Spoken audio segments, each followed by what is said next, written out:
Hi, this is Susanna Jarrett. Before the episode officially starts, I just wanted to pop in to say that 4th grade Math with Confidence from Kate Snow is now available exclusively at welltrainedmind.com until June 11th, 2024. So when we recorded this episode, it hadn't been released yet, but it's here now. We're so excited. If you're interested in 4th grade Math with Confidence, you can purchase it now at welltrainedmind.com. Enjoy the episode. Hi, I'm Susan Wise Bauer, co-author of The Well-Trained Mind. And I'm Susanna Jarrett, editor at the Well-Trained Mind Press. And we're talking about education for all parents and for all children in all sorts of settings. I am so happy that today we are talking with Kate Snow, the author of the Math with Confidence series. We're going to dish about what math programs you should never use. So that'll keep you all engaged while I do her intro. Kate is a math educator. Her passion is to help parents raise kids who are not just capable, but confident. And can I even say having enjoyment in math, Kate? Absolutely. So she has experience as a homeschool parent, as a classroom teacher. It's always so wonderful to talk to people who have both of those sets of experiences. A curriculum writer. She has a BA in mathematics from Harvard and a MS in elementary education from Walden University. We have actually published her Preschool Math at Home, Simple Activities to Build the Best Possible Foundation for Your Child. I love that book so much. It's so warm and friendly and just lovely. I always think of, this will be another podcast, Susanna. I always think of Charlotte Mason when I'm looking at preschool math at home because the learning there is just so natural and so it's so organic and play-centered. Really love it. Then she has done a Math Facts That Stick series, which we've also published. Wonderful way to get all of those tables into your kid's head without making their little brains explode. Now the Math with Confidence elementary and middle school curriculum, which we're also publishing and we're so excited about. We're going to say this again at the end, but Kate writes at kateshomeschoolmath.com. That's Kate's Homeschool Math without any punctuation in it.com. And if you go to our show notes, we'll have the link there. Kate, it's so good to have you here. But before we dive deep into the tea on different math curricula, could you share a little bit about your background and how you got into this world of building math curricula? Well, thank you, Susan and Susanna. I am so delighted to be here and so glad you guys are doing a podcast. It's so fun to know you guys, to be part of Well-Trained Mind Press, and I'm just honored to have my books published with the press. So before I started publishing books with the press, I was homeschooling my own kids, and I was in a co-op where, every week we'd get together and we'd do some art and some science, sing some songs, and there was always the lunch tables in the church basement of where we were doing our co-op. And the moms would gather around and talk about curriculum and what was working and what wasn't. Mostly not working? Mostly not working. Mostly it was, so what are you using for this? What are you using for that? This is, my kid is throwing fits about this. And I had background as an elementary math educator. And so I kind of became the math mom in that group where, I would sit down and all of a sudden the questions would be like, well, okay, the multiplication facts are not going well, or I just don't know what to do with my middle schooler about fractions. And I realized how these moms were so incredibly capable. They would take on this huge project of educating their kids at home. They were so confident in their decisions and in so much of what they were doing. And when it came to math, they were just all at sea, and they just didn't trust themselves.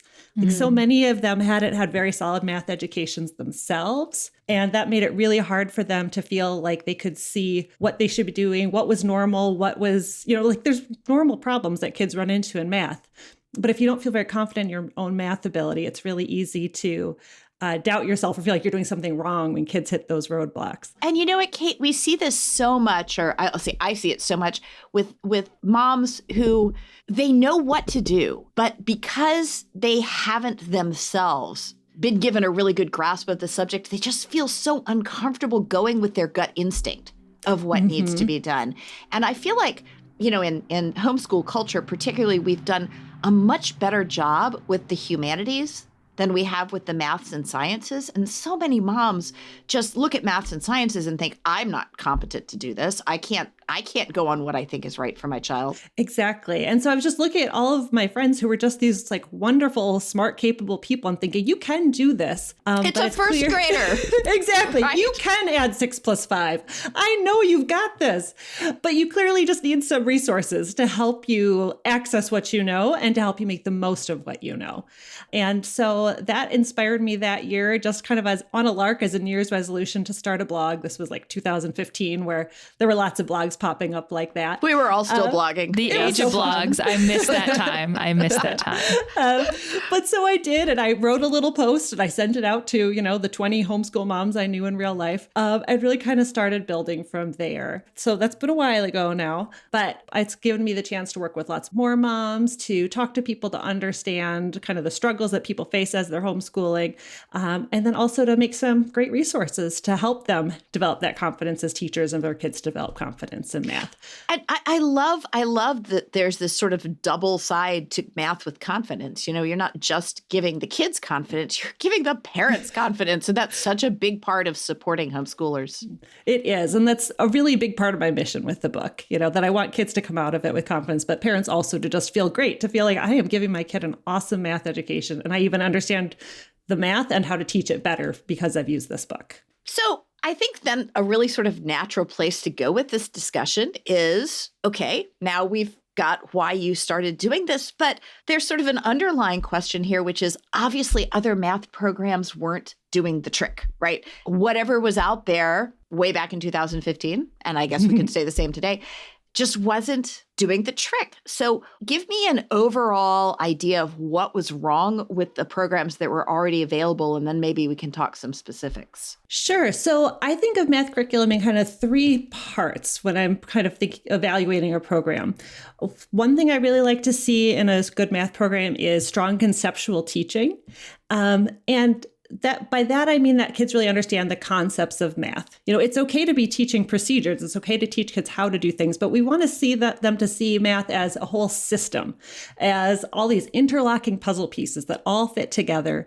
They're all part of the same thing. A lot of programs go too procedural. They're too much all about here's a skill, here's a skill, here's a skill, but they don't help kids put it all together. So when I look for strong programs, I look for good conceptual teaching, helps kids kind of see the whole system of math, make those connections, understand it as a whole beautiful interlocking system. I think that's a lot of the joy of math is there, I think. It's seeing how it all comes together to make something. So if we were to use a metaphor, there are a lot of programs that do a good job of giving you the puzzle pieces that you can stick together into individual scenes. So you have the house over here, and you have the sleigh over here, and you've got the deer running through the forest over here. But they don't give you the framework. You guys can't see me because this is a podcast, but I'm demonstrating a puzzle framework. It doesn't give you the outside pieces that sort of frames and pulls the whole thing together. Exactly. So you might know how to multiply 2 quantities and add them together. You might know how to do some measurement conversions. You might know how to convert mixed numbers to improper fractions. But you never see that all 3 of those things are actually the same thing, that you're multiplying and adding, you're taking wholes, breaking them into parts, putting all the parts together. And so you don't see those connections between those skills that help you learn them really thoroughly, understand what you're doing, and kind of see the beauty and the connections of how all those things fit together. Right. And then I imagine there are those programs that do a great job of establishing that outside framework, but don't give you enough detail in the scenes. So you're stuck without a house or a sleigh or a deer running through the woods. Exactly. And that kind of, it relates to the second thing that I really look for, which is plenty of practice. Because a lot of programs do a great job with that conceptual teaching. And, you learned the concept, you understood it today, you did a worksheet on it. But then what about next week? What about in 3 weeks? What about in 6 months? What about next year? Right. And so there's some programs that do a great job with, review, but don't have the conceptual teaching or vice versa. Right. And there's so much brain science on this that I just find fascinating, that basically the best way for us to learn things is to space out our practice more and more. So we start by, you learn something, you practice it a few days later, practice it another week later, then 2 weeks, then a month, and you kind of pull it out further and further. And every time your brain goes back to that bit of information, it convinces it it's worth keeping. We actually are convincing our brains oh, I pulled that out again. Maybe I should keep that. And it's one of the most, I think, underappreciated parts of learning psychology. We need to do a whole over and over. A whole podcast on brain science. It's so good. I love digging into that stuff. We'll have to bring you back for that one. But so anyway, all that to say, review is really important when you're learning anything, but especially math, where there are a lot of skills, and that even if you understand the concepts, you do need that procedural practice to make sure you actually learn the skill and don't just sort of have a hazy idea of it in your mind. But I imagine that it's very easy for that repeated practice to become very tedious and very boring. And we could do, some programs do really well at drill over and over and over, and they make children absolutely hate math.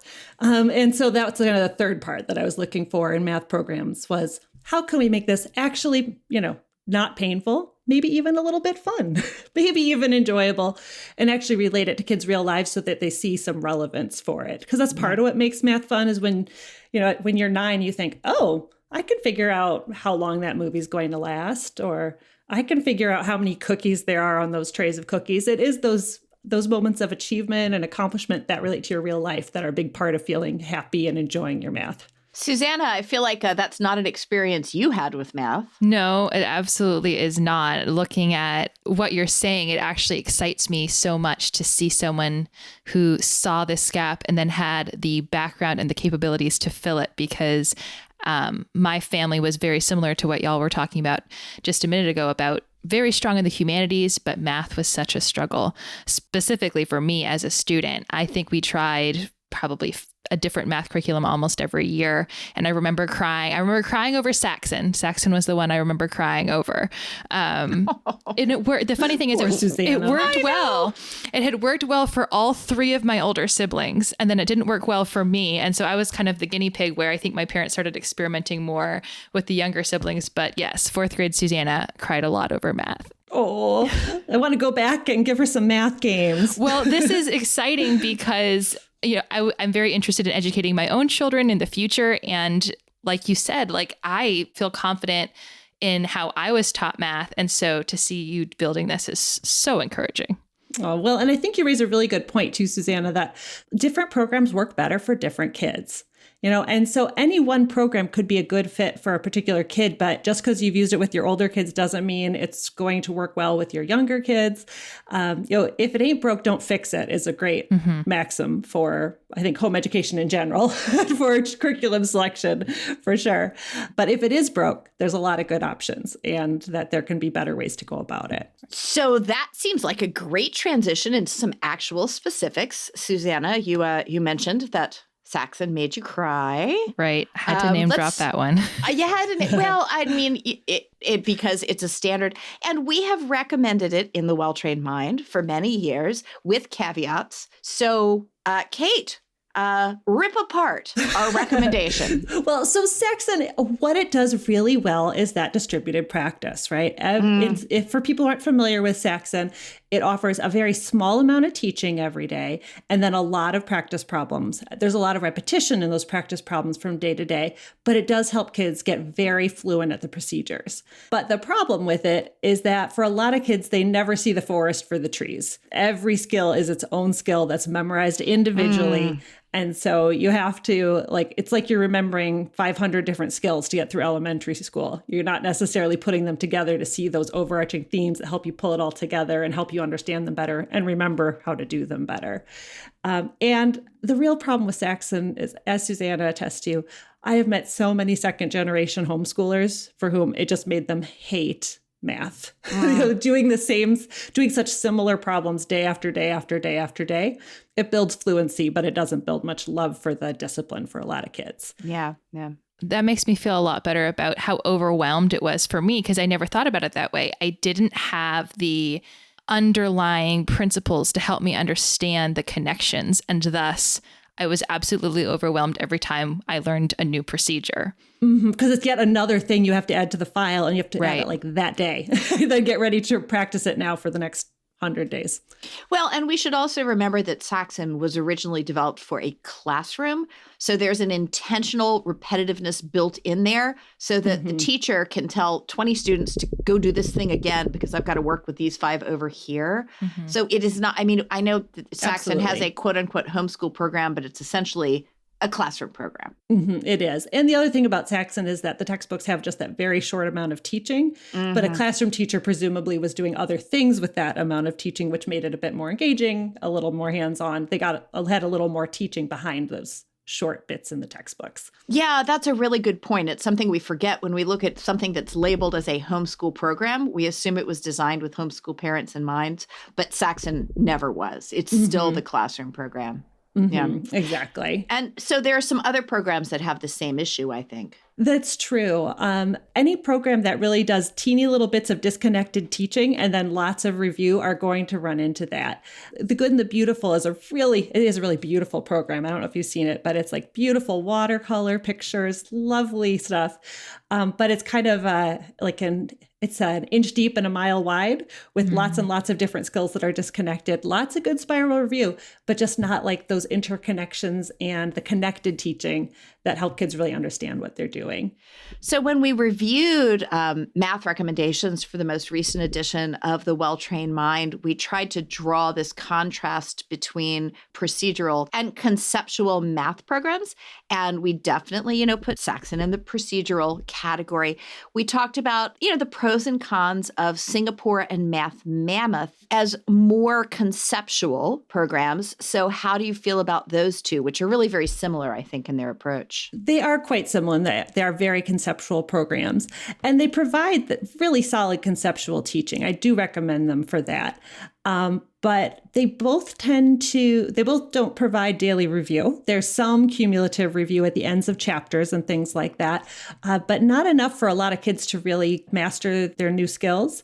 And both of them also tend to assume that parents are going to do a whole lot of math fact teaching in addition to the program. That's a criticism I have actually of a lot of math programs, is they kind of introduce the math facts and then say, now you just go practice it. And for a busy homeschool parent, that's a lot to add. If you have multiple math programs you're coordinating already, and now you're supposed to add math facts instruction to your day as well, and to keep track of what your kid has learned or hasn't, or figure out fun ways to practice. So they're very light on that practice. And I don't like that parents have to figure out that practice in addition to doing their full math program. Which was one of the reasons why you did the Facts That Stick series. So that could be one way to supplement a more conceptual program. It is. And that's why I set up Math Facts That Stick. So it's about 10 or 15 minutes a day. So it's easy to add on to a program that you can just do in little chunks a day instead of having to stop a full program. Yeah. But then beyond that it's missing that practice piece. They also are both very, conceptual teaching can sometimes be very abstract. And especially for younger kids who haven't developed a whole lot of abstract thinking skills yet, those programs move very quickly, require them to make connections in an abstract way that they may only be ready to make concretely.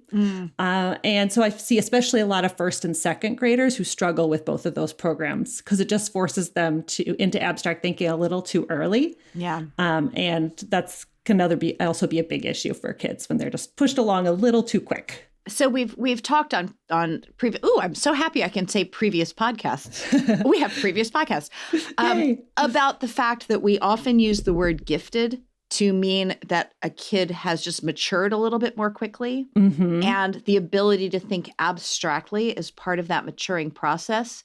So, I can usually tell you, for example, if I see a parent, if I'm at a conference giving advice and I see a parent coming towards the table with a 6-year-old boy in particular, who is a 5'6" and already weighs 110 pounds, and his legs and arms are going everywhere, I can tell you that parent is going to say, we're having trouble with math.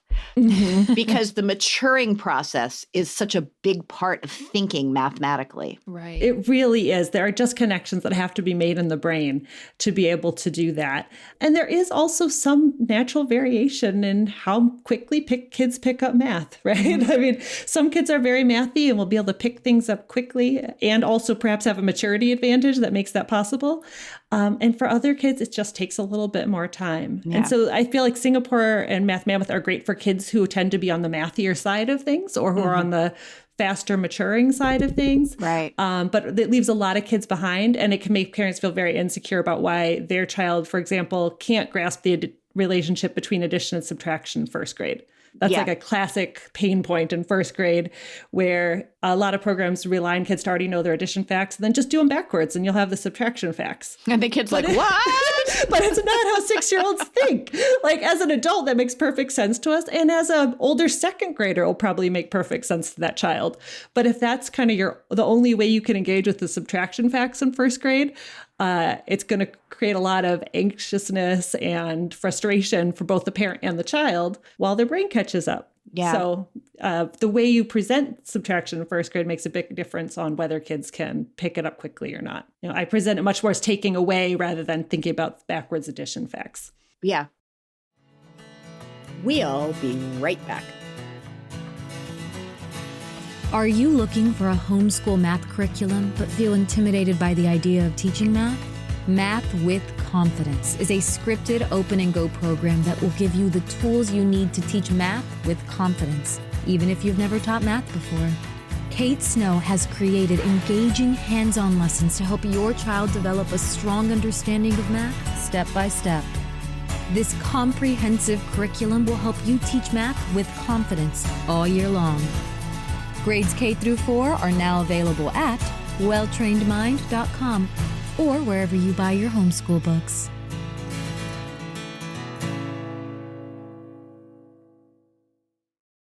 So if we could talk about a program that I've always had a hard time assigning to either category, the conceptual, the procedural, is Math-U-See, which has been around for a long time. I think I was saying this to you earlier, Kate. I can't remember if we recommended it in the most recent edition of the Well-Trained Mind, but we have certainly recommended it in previous editions.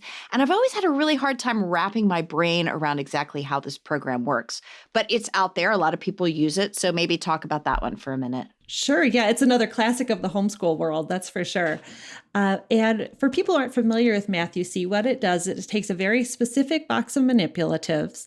And in the elementary years, what it does, it really focuses on one operation at a time and then uses manipulatives to work very slowly, carefully, and methodically through that operation. So for example, in third grade, it's basically all multiplication. And you start with equal groups of things and you progress to multiplying tens and hundreds. And by the end of the year, you're doing 3-digit times 3-digit multiplication. So it's very solid conceptual teaching. The blocks really make clear like why the algorithms work, what you're doing. Kids can model what they're doing and get some concrete connections. But you spend all of third grade on multiplication. And that's enough to make me want to cry. The year that I was 8. Yes. So it's very tedious. To always be doing the same thing over and over for a whole year is really a lot. It's not very enjoyable for anybody. And when you're always working with blocks, it also takes a lot of the real life relevance out of what you're doing. It's a lot more interesting if you're multiplying prices of things, if you're finding how much it will cost to take people bowling for a birthday party, or you are, packaging cookies at the cookie store or things like that. It gives a lot more relevance. Okay, wait. I'm gonna just interrupt you for a minute because that's so interesting. I know we're gonna talk in a few minutes about how your program fits into the classical model of grammar, logic, and rhetoric. And grammar, the grammar stage, we're always talking about things that are concrete. So I would have thought that blocks would be the perfect way to illustrate these math concepts, which otherwise are abstract. But you're saying maybe it's a little too removed from daily life? I think blocks are a great way to start. Or you use them there. It's just more fun to think of the blocks as something else. I would actually say, so if you're packaging groups 8 cookies, I certainly recommend that parents use counters for that. But say or count out groups of 8 and then think about how add them together to see that 3 times 8 is 24 is a great way to start with multiplication. But when you add a little context to it, it makes it a lot more interesting, a lot more fun, and it can be concrete. And in fact, I think having real life context actually makes it more concrete than when they're just these blocks that are sitting here on the table. Check. We carry a lot of meaning in context, and that when we bring that meaning into what we're math learning, it makes kids' math learning even deeper.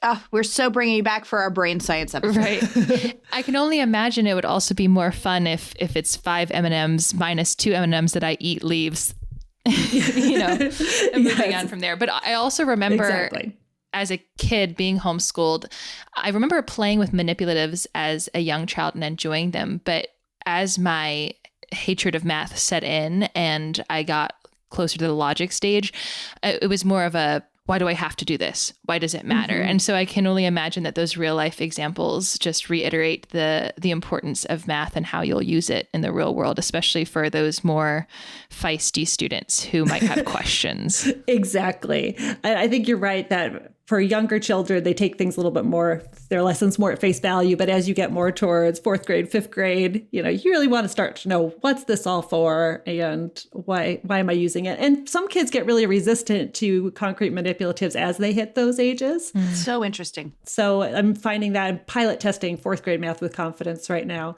And there's a real range for how much kids want to use manipulatives at this point. So I really encourage parents demonstrate with manipulatives, allow your child to use manipulatives as much as they need to help understand the concepts. But if they're getting frustrated by them and they're not helping, don't worry about it. It's fine for your child to start to visualize things, to think more abstractly, because now they're in 4th grade. They're ready to start to use more logic as opposed to using more concrete materials. And that there's a real developmental, a shift there at those ages. And so that is part of that moving from grammar stage into the logic stage. And we talk a lot about, or I talk a lot when I'm talking to parents about this transition that happens in middle school that we often interpret as the child losing interest. Because when they were in 2nd grade, they're like, ooh, cool, shiny little blocks. Everything's fun and exciting. And then you get into up more in the 4th and 5th grade, and they just don't want to do it anymore.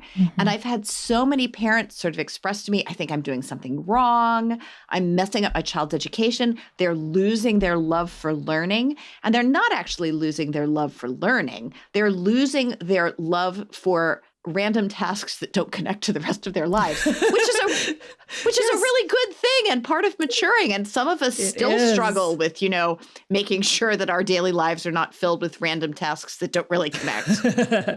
Yes, it's completely normal. And we have to change our parenting as our kids change. I have a 7th grader right now, and she's not interested in doing the same things with me as when she was in 3rd grade. And that's Frozen doesn't do it anymore. Yeah, not so much. And so that happens in kids learning too. What was appropriate for a 1st grader isn't going to be appropriate for a 5th grader. Well, and then that sort of brings us to a really good transition point in that we also have the Well-Trained Mind Academy, which has online classes for kids. And we really encourage parents not to make use of those classes under 5th grade because those, grades 1 through 4, it's so important that you learn how to read visual clues and hear people's voices. And really, you're still learning how to interact with another human being. But there are some really interesting computer-based programs out there for math. There's teaching textbooks. There's Khan Academy. Give us a little bit of dish on those. So I'm highly skeptical of those programs. Oh, that's really good to hear, actually. I'm highly skeptical. I think they make a wonderful review and practice addition to parents' hands-on, one-on-one teaching. But that it's very easy for kids to game those programs. A lot of them are based on pattern recognition, or you can use pattern recognition to figure out what the answer should be, even if you don't really understand what's going on. It's very easy to have partial understanding, guess enough answers to pass to the next level, but not really understand what you're doing. And so my daughter actually a couple of years ago was using IXL, which is a similar kind of online, it's a program that adjusts for the student, gives you harder problems once you solve the easier ones. She was using that for some practice and review.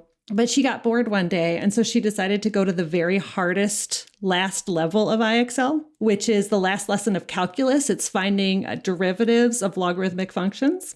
And of course, she'd never heard of She didn't know what any of these things were. She didn't know what differentiation was. She didn't know what logarithms were. None of these things. But she was actually able to get 100% mastery level on this and pass it. And because she was able, could find the patterns enough to figure out what the answer should look like. She could guess enough times. And Man, she's going to passed kill her it. standardized test. Right. I was thinking the same thing. It's a useful skill for that, yeah. But it didn't really teach her much about differentiating logarithmic functions. And I think that can be really true for kids who are getting the bulk of their math education online. You know, it might look like they're doing fine, but they might not really. And sometimes parents, if you're parents are really pressed for time, it's a great way for practice or review, like I said. If you're really outsourcing your kids' math education to a computer, you've got to be stopping often to have them do problems on paper, to ask comprehension questions, to ask them to explain problems. Maybe a very few children can learn that way, but I'd really encourage parents to be checking in often to make sure that real understanding is happening there. So, Kate, it's great to hear about the contrast between all of these things you were seeing in different programs, and then that inspiring you to create a program that included conceptual teaching, but still had enough practice and review, balancing those two, and that helped kids enjoy math, and even if they're not the most mathy of kids, and that also empowered parents who you talked about being sometimes uncomfortable with math to know what to do step by step. Yeah, and Math with Confidence, I feel like we can really see how this fills a gap that you saw in math education. And I assume it doesn't have computerized elements that kids can game. So there's that too. You cannot just pattern match your way through Math with Confidence. You cannot do that. You have to actually understand it and explain it to your mom. Well, which is wonderful, because that, of course, is, and right now we're still in the grammar stage with Math with Confidence. I know you're going to be moving on into 5th and 6th grade, but for right now, we're looking at this program that's this great grammar stage program that lays groundwork and really emphasizes this proficiency with basic skills, by which we mean not just memorization, because that's only one part of the grammar stage. I feel like sometimes it gets elevated to be the thing with the grammar stage, but it's really about learning the language. Right. Being fluent with the vocabulary and the numbers of math, that you can look at the relationships between the numbers. You can look at 8 and 4 and think, well, 8 plus 4 is 12, 8 minus 4 is 4, 8 divided by 4 is 2, that you've got all those relationships fluently in your brain, so you're ready to use them in the logic and rhetoric stages.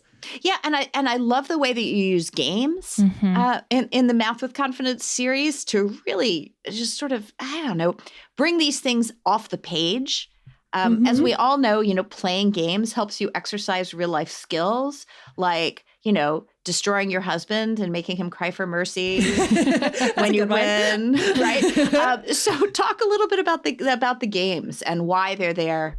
Well, the main reason the games are there is to provide fun practice, because kids do need a lot of practice and review, and the games provide a lot of opportunities to do that in a fun way and in a way that kids pay more attention to. Like, it really raises the stakes when you're trying to compete with somebody or to try to achieve a goal in a game. So, for example, there's one game I love in 3rd and 4th grade Math and Confidence called the Remainder Game, and in the game you get points for creating the greatest remainder possible.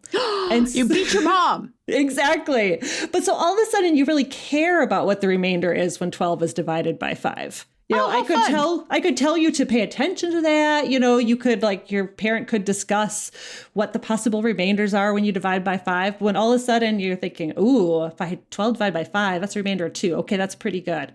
But, what if I did 12 divided by 4? Oh, I'd have no remainder at all. I'd lose. I'd lose. Okay. And so it just raises the stakes for kids in a way that's fun and helps them to pay attention to some of that underlying complexity in a way that's not very threatening and doesn't require them to be too abstract of thinkers. It gives a concrete context for abstract thinking. So is the answer 7? For 12 divided by 5?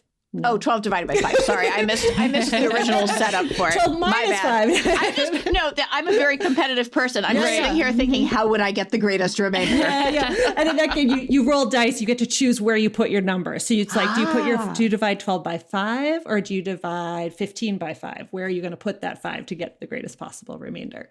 That is so fun. That would work. That would have worked for me. I know. Susan also knows that I'm extremely competitive. If I could have used my math skills to win anything, I would have been much more motivated as a 6th grader, 4th grader. Susanna, you and I have played a few board games together, so I do know this. So then, of course, Math with Confidence 4 is coming out next year, and then you are going to be moving on into the logic stage. So is there going to be a bit of a shift in the teaching? There will definitely be a greater move towards independence. While I don't think that any child really is going to be ready to learn math on their own, even into high school. It takes a very Agreed. mature high schooler to learn math on their own.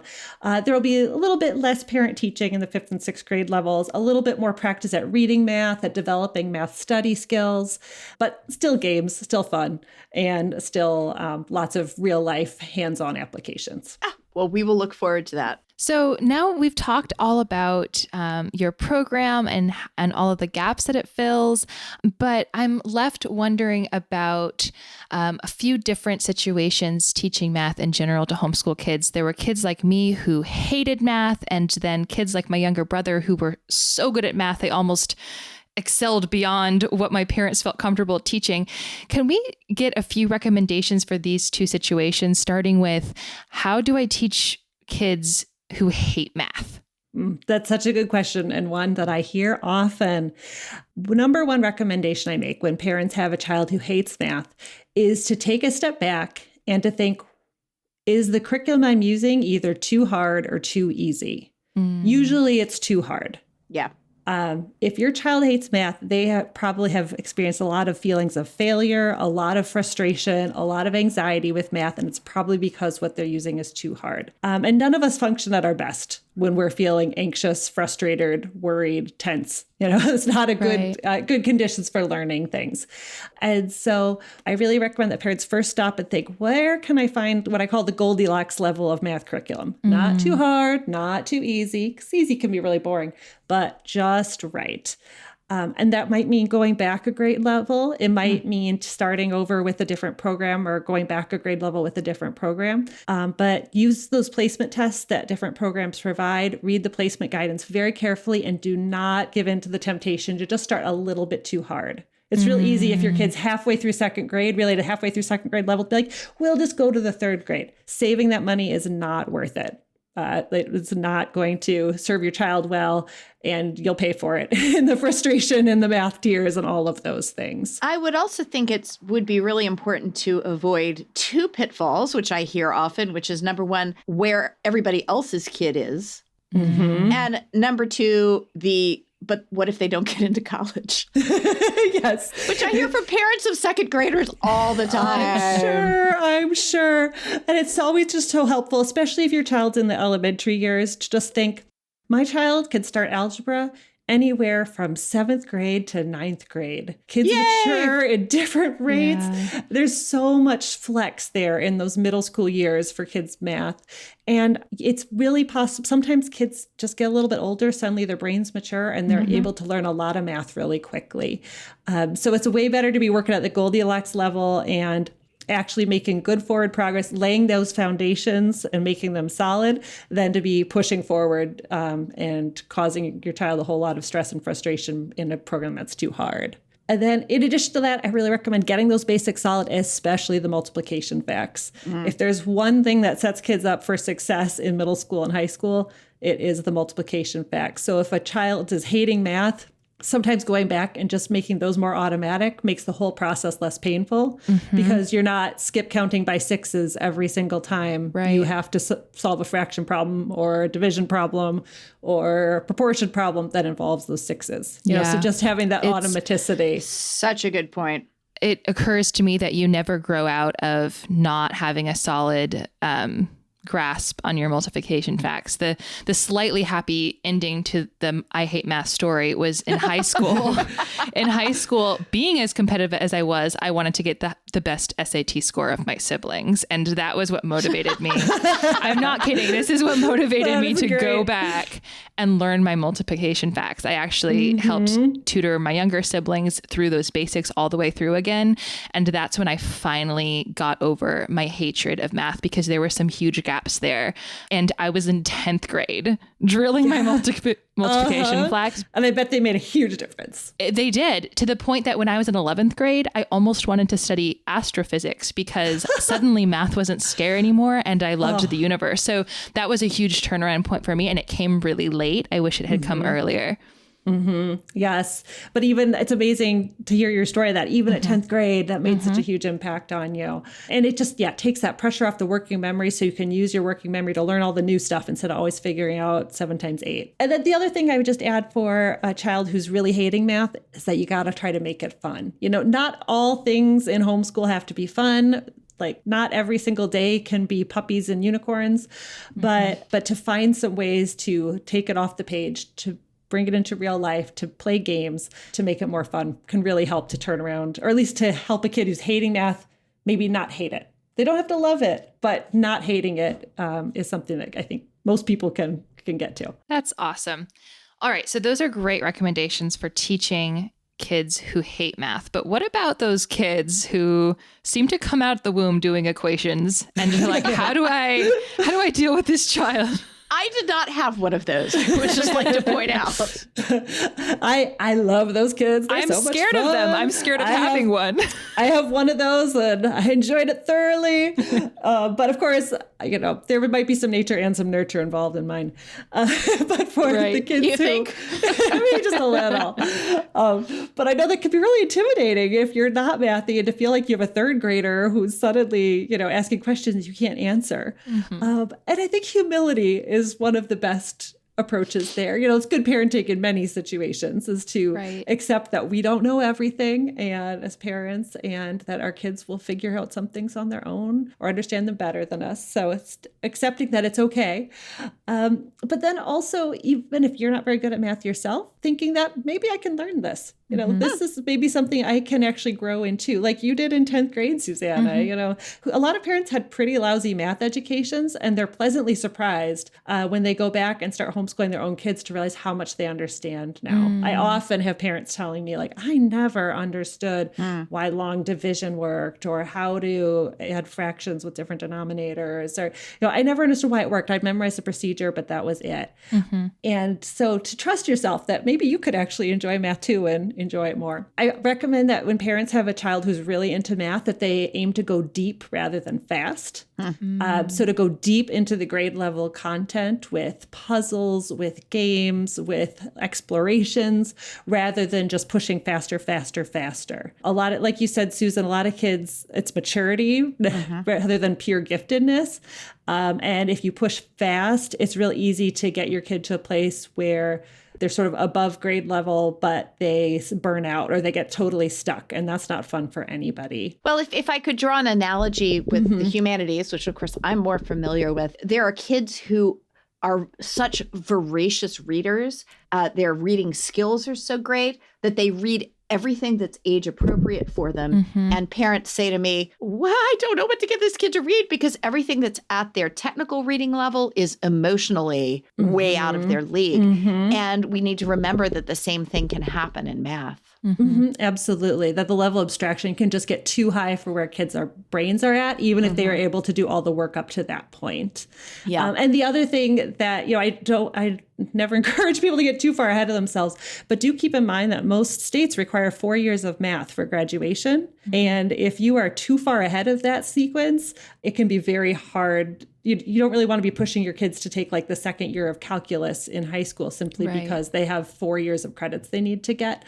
It can lead to kind of a tricky place. So not getting too far ahead is usually a good idea, but instead looking to go deep and really digging into grade level content, or maybe a grade ahead, but just not to like be whizzing through or thinking that getting 3 or 4 grade levels ahead is better, because it could cause problems in the end. Such great advice. And then I would assume that as your kid is moving on into middle school and high school, you do what we should always be very ready to do and recruit outside expertise. Absolutely. And for a kid who's really advanced and very mathy, it's very possible that they will outgrow you, and that's okay. And it's also possible for a kid who's totally normal to outgrow you. I have a math degree from Harvard, and I have learned well beyond many classes beyond calculus. But when I did tutoring a few years ago, I had worked with a student from starting in Algebra 1. We did geometry together and then Algebra 2. And I hadn't done Algebra 2 in years. Even with a math degree, I was having to really brush up by the end of Algebra 2. And I was really glad that he was going to college at that point, because I was like, I could teach him pre-calculus, but it would take me about as much time as it's going to take him for me to really be equipped as a teacher, to really understand these topics again, to feel like I can teach them confidently, answer his questions well. And if you don't have that kind of time to put into it, it's really better to outsource it. Well, not even time so much as you really have to first, speaking as a teacher, first you have to study something, then you have to be comfortable with it, and then you can start, learning how to teach it. It's a 3-step process. And sometimes I think as parents, we should be a lot quicker than we sometimes are to say, yeah, that's not me. I'm going to find somebody, realize that bringing outside voices into a kid's education can really inspire them, and give them a whole new take on what they're doing. Absolutely. Especially for things we don't enjoy so much ourselves or don't feel very comfortable in. Yeah, exactly. So, Kate, it has been so lovely to talk to you. We will have you back for our brain science episode, which Suzanne and I are now going to plan out. I look forward to it. And so that's it for us for today. So all of you out there, thank you for listening to The Well-Trained Mind. Thanks so much for having me. Thanks so much for coming on, Kate. And for all y'all listening, please subscribe wherever you listen to podcasts. We'd love to hear from you.